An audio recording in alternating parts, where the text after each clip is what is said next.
Hello guys, welcome to my blog. For this video is I will teach you how to adjust the sensitivity of the smoke, usually in the rooftop duct detector. So if you have moisture, always alarm. So you need to adjust the sensitivity of the device. I will teach you how to do it.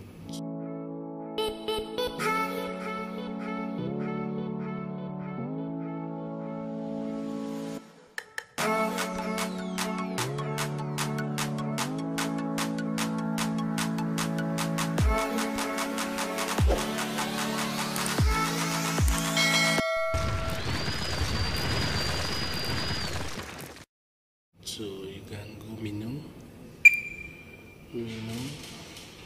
sit up, then etc.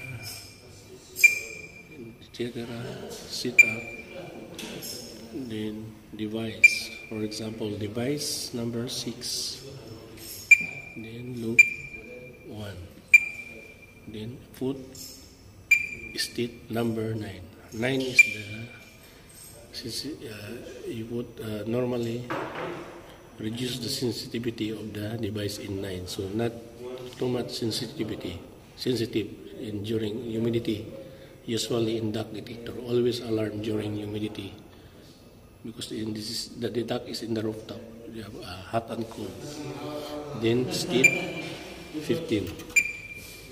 Then you press enter if you go to the next, but this is for sample only guys, so I'll make it quit. When you back to normal, you can put menu, sit up, etc. Sit up, device 6, loop 1, state, then put 0, then state 15. So then enter, the device go back to normal into state 15. Okay guys, so that is the settings for how to reduce the sensitivity of the device smoke detector, like duct detector in the rooftop, to avoid always alarm due to humidity.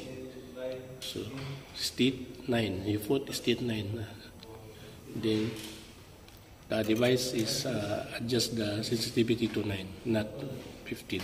Okay guys, thank you for watching.